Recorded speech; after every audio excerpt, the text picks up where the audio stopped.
नमस्कार। आज बात करते हैं एंटरप्रेन्योरशिप या जॉब। कौन सा दोनों में से ठीक रहेगा और किसका चुनाव किया जाना चाहिए। अक्सर जब मैं छात्रों के बीच में होता हूं, अपने युवा मित्रों के बीच में होता हूं, तो उनके मन में यह बहुत ही वहम होती है या एक कह ले कि एक कंफ्यूजन होती है कि ग्रेजुएशन के बाद या एमए में, अगर मैं एमए के अपने मित्रों के साथ रहता हूं तो एमए के बाद क्या करना है, आगे क्या करना है, सरकारी नौकरी तैयारी करना है, प्राइवेट में जाना है या अपना कुछ करना है। तो मुझे लगा कि इस तरह की गंभीर बात जिससे कि कैरियर और भविष्य जुड़ा हो, इसका चुनाव किया जाना चाहिए और इस पे भी थोड़ा ध्यान देना चाहिए। तो आज हम लोग ये बात करेंगे। सारी बात तो सारे विषय पे आज नहीं हो सकती, लेकिन एंटरप्रेन्योरशिप क्या है और जॉब क्या है और दोनों के बीच में क्या संबंध है, दोनों कैसे अलग है और रिस्क फैक्टर क्या इसके साथ इन्वॉल्व है, और अलग अलग जो सरकार है अलग अलग राज्यों की, वह कितना पैसा एंटरप्रेन्योरशिप के लिए फंड के तौर पर देता है और आप उसमें कैसे आगे बढ़ सकते हैं। तो कुल मिला के जॉब का जो मुद्दा है वह थोड़ा सा कम कवर होगा, लेकिन एंटरप्रेन्योरशिप का ज्यादा होगा क्योंकि यह आत्मनिर्भरता की ओर बढ़ाता है। तो आइए शुरू करते हैं इस विषय को कि एंटरप्रेन्योरशिप और जॉब। तो सबसे पहले मैं आपको जॉब के बारे में बता देता हूं। जॉब ग्रेजुएशन के बाद आपका जो भी विषय होता है, जैसे कोई अगर छात्र जर्नलिज्म और मास कम्युनिकेशन कर रहा है तो वो पत्रकारिता में जा सकता है, उसके कई जॉब हो सकते हैं। लेकिन जरूरी नहीं है, कई ऐसी सरकारी नौकरियां हैं जो सिर्फ ग्रेजुएशन देखते हैं। आप किसी भी विषय से हो, उसके बाद आप उसके लिए तैयारी कर सकते हैं। जैसे देश की सर्वोच्च जो यूपीएससी है, सर्वोच्च सेवा का निकालती है, आईएएस आईपीएस, ये जो बनते हैं वो ग्रेजुएशन के आधार पे ही बनते हैं और उसमें यह देखा जाता है कि आप सिर्फ ग्रेजुएट हो, यानी कि मिनिमम क्वालिफिकेशन ये है। लेकिन कोई एमए का भी जा सकता है, कोई पीएचडी होल्डर भी उसमें जा सकता है। जॉब के साथ यह है कि अगर सरकारी जॉब हो या निजी जॉब है, अलग से मैंने इस पर बात किया है, आप वीडियो खोज सकते हैं। लेकिन अगर कुल मिला के जॉब की बात करें तो जॉब का यह फायदा है कि महीने के अंत में आपको एक निश्चित राशि आपके अकाउंट में आ जाती है। आपको कई तरह के भत्ते मिलते हैं, जिसमें कि स्वास्थ्य भत्ता होता है, घर के लिए आपको पैसे मिलते हैं, घूमने फिरने का मिलते हैं, छुट्टियां भी आपको मिलती हैं और आपकी वर्किंग आवर फिक्स होती है 8 घंटे, या अगर आप निजी क्षेत्र में हैं तो हो सकता है 11-12 घंटे हो सकती है। तो कुल मिला के जॉब एक सिक्योरिटी देती है, ज्यादा किचकिच पिच नहीं होता है, आप आराम से नौकरी करते हैं। और मान लीजिए निजी क्षेत्र में है या सरकारी क्षेत्र में है तो आपको यह भय नहीं होता है कि उपक्रम डूब जाएगा या उपक्रम कैसे विकसित होगा, उसका हमेशा आपको टेंशन या प्रेशर आपके ऊपर नहीं होता है। तो ये कुछ जॉब की खासियत है, लेकिन जॉब सिर्फ आप तक जाएगी। आप अगर चाहेंगे आपके फैमिली मेंबर हो तो वह संभव नहीं है। खैर, ये तो इसके कुछ कमियां हैं।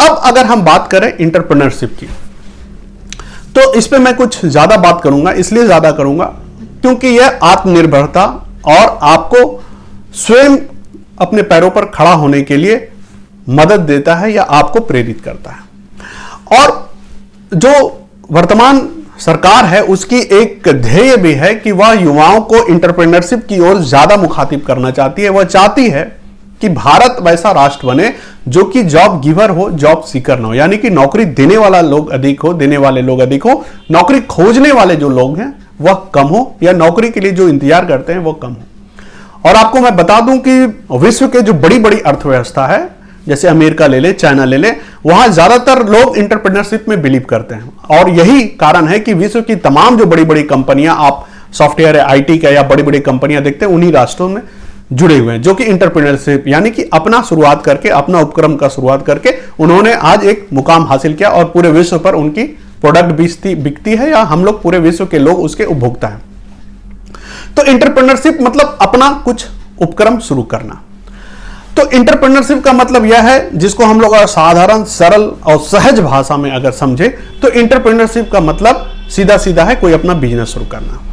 लेकिन एंटरप्रेन्योरशिप थोड़ा आधुनिक इसलिए हो जाता है कि इसमें टेक्नोलॉजी भी इन्वॉल्व हो जाता है, थोड़ा टीम वर्क भी हो जाता है, थोड़ा आइडिया भी इन्वॉल्व हो जाता है। और ये पारंपरिक बिजनेस से इसलिए अलग है कि इसमें थोड़ा सा रिस्क फैक्टर ज्यादा होता है, मनी ज्यादा इन्वॉल्व होता है और इसका जो आउटकम है उसका भी समाज में योगदान ज्यादा होता है। जैसे कि अपना बिजनेस मतलब कोई राशन का दुकान खोला, कोई अगर मान ले जाए किसी XYZ चीज का दुकान खोला, तो वो सिर्फ बिजनेस है, उस पर उतना ज्यादा रिस्क फैक्टर इन्वॉल्व नहीं है या समाज को कंट्रीब्यूशन नहीं है, क्योंकि समाज में राशन की दुकान और भी है और उसका कोई बहुत फ्यूचर नहीं। आप एक राशन से दूसरे राशन खोल सकते हैं, तीसरा, लेकिन समाज को उस तरह से नहीं। लेकिन अगर मान लीजिए कोई इंटरप्रेन्योरशिप खोला, कोई ऐसा जैसे सॉल्यूशन दिया समाज को, मान लिया कि कोई अगर ये निकाल दे कि पानी से कैसे अभी ऑक्सीजन बना सकते हैं, इस तरह का इंटरप्रेन्योरशिप कोई शुरू कर दे, तो इसका बहुत बड़ा कंट्रीब्यूशन है समाज के लिए भी, देश के लिए भी, और जो खोजेगा उसको भी बहुत इनकम है। यानी कि खोजना और स्थापित करना, उसको बढ़ाना,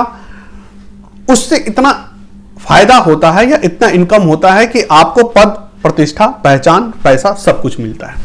तो इंटरप्रेन्योरशिप इसलिए अच्छा है कि ये इसको करने से आप आत्मनिर्भर होते हैं, आपकी डिपेंडेंसी नहीं होती है, प्लस महीने के अंत में जो निश्चित राशि आपको नौकरी में मिलती है वह निश्चित राशि से आप मुक्त होते हैं। आप जितना मेहनत करते हैं आप उतना प्राप्त करते हैं। उसके बाद आप एंटरप्रेन्योरशिप के द्वारा समाज को सहायता पहुंचा सकते हैं, जबकि नौकरी में आप खुद तक सीमित होते हैं, अपने परिवार तक ही सीमित होते हैं। लेकिन एंटरप्रेन्योरशिप के द्वारा आप समाज को फायदा पहुंचा सकते हैं, देश को पहुंचा सकते हैं। उसके बाद अगर एंटरप्रेन्योरशिप की बात और करें तो एंटरप्रेन्योरशिप के द्वारा आप ना सिर्फ अपना भलाई करते हैं, आपके परिवार के लोग तक भी वह पहुंचता है, यानी उनको भी आप नौकरी दे सकते हैं या उनको भी काम में लगा सकते हैं। आपकी आगे आने वाली पीढ़ियां भी उससे जुड़ सकती है और एक सिक्योरिटी प्रदान कर सकते हैं, फ्यूचर प्रूफ, जिसे आप डेवलप कर दिए तो आने वाली पीढ़ियां भी उससे जुड़कर फायदा उठा सकती है। एंटरप्रेन्योरशिप के साथ आप टीम वर्क करते हैं तो एक बड़ी टीम का आप एक लीडर हो सकते हैं। आपका भूमिका आप खुद तय करते हैं, कोई और तब तय नहीं करता। छुट्टियां भी आप खुद तय करते हैं, काम के घंटे भी आप खुद तय करते हैं। साथ ही साथ जॉब की एक मजबूरी होती है कि अगर आपको कहीं भेज दिया गया तो आपको वहां जाना होता है। एंटरप्रेन्योरशिप में आप खुद स्थान भी तय करते हैं कि कौन से देश या कौन से जगह पे मुझे एंटरप्रेन्योरशिप लगाना है, और समय के साथ आप इसमें बढ़ोतरी भी करते हैं और धीरे धीरे एक उपक्रम के साथ दूसरा उपक्रम और तीसरा उपक्रम भी आप इसमें लगाते जाते हैं। तो ये पूरा जो है एंटरप्रेन्योरशिप का ये पूरा फायदा है। अब इसमें सवाल यह उठता है एंटरप्रेन्योरशिप के साथ कि एंटरप्रेन्योरशिप के लिए सबसे सही समय क्या है। तो मैं कहूंगा कि ग्रेजुएशन तक की पढ़ाई तो जरूरी है, और अगर एमए भी कर लें तो और अच्छा है, क्योंकि एमए तक की अमूमन माना जाता है कि इससे आगे वाले जो पढ़ाई के क्षेत्र में या जो टीचर या शिक्षक बनना चाहते हैं वही पढ़ते हैं या जिनको रुचि होती है। लेकिन ग्रेजुएशन तक कम से कम मिनिमम पढ़ाई होनी चाहिए। हां, अगर इसकी शुरुआत की बात करें तो अगर किसी में जोश है और जुनून है, अगर आप लाइफ को लीड करना चाहते हैं, लाइफ को अगर अपने दम पर या अपने नियम और शर्तों पर अगर दिशा देना चाहते हैं, तो आप एंटरप्रेन्योरशिप में आइए। और इसकी शुरुआत आप साथ साथ भी कर सकते हैं। हो सकता है कि ग्रेजुएशन के दौरान ही आपको आइडिया आ जाए, आपको विचार आ जाए और आप आगे बढ़ सकते हैं। तो इसलिए इसकी शुरुआत करने की कोई निश्चित नहीं है, लेकिन अगर पढ़ाई लिखाई छोड़कर शुरुआत करना हो, बहुत ही जज्बा हो या बहुत हो, तो कम से कम ग्रेजुएशन तक तो करना ही चाहिए, क्योंकि एक निश्चित या एक कहते हैं ना कि एक निश्चित पैमाना जो है पढ़ाई का वो भी जरूरी है, वह भी संस्कार देता है। आप जिस मुकाम पे जाएंगे, कहीं अपनी बात रखेंगे तो आपकी बातों को लोग गंभीरता से लेंगे, क्योंकि आपने अच्छी पढ़ाई लिखाई कर रखी है, एक संस्कार भी मिलता है।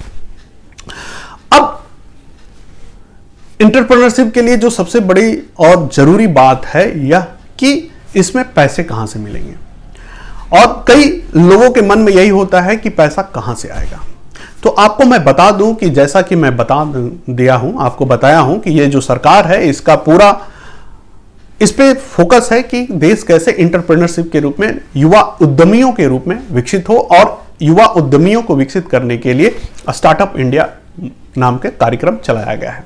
इसके तहत वे युवा उद्यमी जो कि अच्छे विचार या अच्छी प्लान के साथ जाते हैं, उनके पास योजना होता है, उनके पास पूरा प्रारूप होता है, तो उसको सरकार फंड देती है।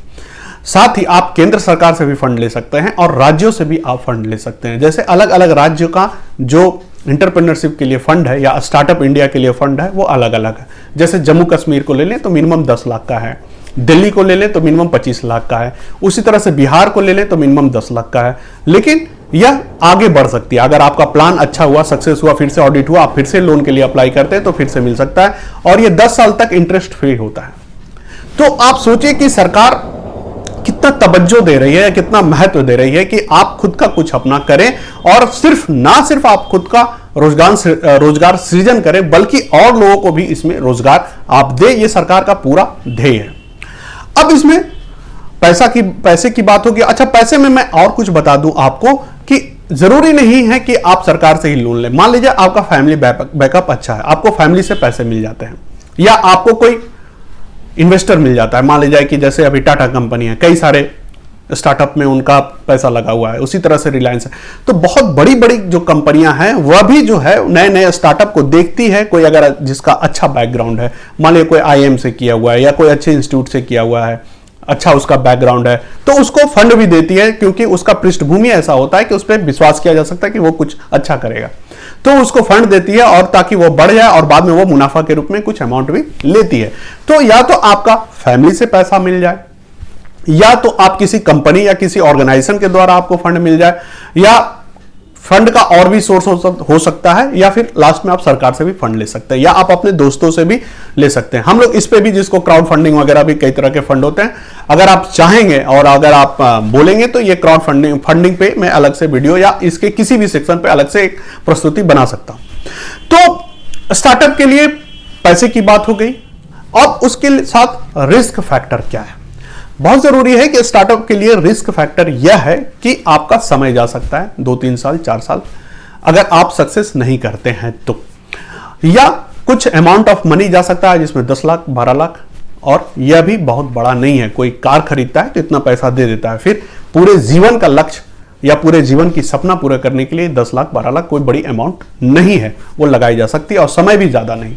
तो एक तरह से अगर रिस्क फैक्टर देखते हैं तो बहुत बड़ा नहीं है। अगर आपका स्टार्टअप बहुत बड़ा नहीं है, भारी भरकम नहीं है, मान लीजिए जिसमें करोड़ों रुपए लग रहे हैं, तो रिस्क लिया जा सकता है छोटे स्तर पर। और इसके साथ अच्छी बात यह है कि आप स्टार्टअप अगर कर रहे हैं और अगर आप मान लीजिए कि अनमैरिड हैं तो कोई रिस्क नहीं, आपका अपना है। अगर मैरिड हैं, अगर पत्नी आपकी शादी जॉब में है, तो फिर आपको कहीं से बैकअप मिल जाएगा, तो आप अपना स्टार्टअप के बारे में सोच सकते हैं। उसके बाद मान लीजिए 2 साल के बाद स्टार्टअप नहीं चला या आपको लगा कि आप नहीं कर पाए जो आपको करना था, जिस जज्बात या जिस जोश के साथ आप लगे थे वह जोश आपको नहीं मिल पाया, तो आप फिर नौकरी की ओर भी जा सकते हैं। तो ऐसा बिल्कुल नहीं है कि जो स्टार्टअप कर रहा है वो नौकरी नहीं जा सकता, या जो नौकरी कर रहा है वह स्टार्टअप में नहीं आ सकता। और यह भी नहीं है कि स्टार्टअप करने के लिए नौकरी छोड़ना ही जरूरी है। यानी कि स्टार्टअप कोई आदमी पढ़ाई करते करते भी कर सकता है, ग्रेजुएशन में या MA में है उसके साथ भी स्टार्टअप को 4-5 घंटे दे सकता है, 6 घंटे दे सकता है, या फिर वह चाहे तो नौकरी के बाद भी या नौकरी के साथ साथ भी स्टार्टअप कर सकता है। नौकरी के साथ साथ यानी कि नौकरी भी साथ साथ चल रही हो, स्टार्टअप भी साथ में साथ चल रहा हो। इसलिए रिस्क फैक्टर बहुत ज्यादा नहीं है। थोड़ा पैसा, थोड़ा समय, थोड़ा उद्यम, तीनों है रिस्क के रूप में, और पाने को पूरा संसार है। यानी कि खोने को बहुत कुछ नहीं है और पाने के लिए पूरा संसार है। तो वैसे लोग जो सोच रहे हो स्टार्टअप के लिए वह प्लान कर सकते हैं। इसके लिए प्लानिंग है, टीम है, ऑर्गेनाइजेशन है, और साथ ही साथ थोड़ा सा रॉ मटेरियल है, थोड़ा स्पेस है। इस सब भी अलग से हम लोग बात कर सकते हैं। अगर आप चाहेंगे तो इस पर भी बात करेंगे कि स्टार्टअप में क्या क्या चरण है या स्टेप्स ऑफ स्टार्टअप क्या क्या है। तो कुल मिलाकर ये पूरा डिटेल था स्टार्टअप के रूप में। स्टार्टअप क्या है, उसके फायदे क्या हैं, और स्टार्टअप में कितना रिस्क इन्वॉल्व है, और स्टार्टअप के लिए कितना समय जरूरी है। ये तो आपके मेहनत और पैशन पर निर्भर करता है। कई स्टार्टअप 1-2 साल में ही परिणाम देने लगे, कई को 3 साल लगा, और ऐसे भी स्टार्टअप है जिनको थोड़ा ज्यादा समय लगा। लेकिन अगर मन से या पूरे इच्छा शक्ति से, मनोयोग से अगर मेहनत किया जाए तो बिना हर मेहनत परिणाम देने में सक्षम है, और परिणाम मिलता ही मिलता है, इसमें कोई शक नहीं है।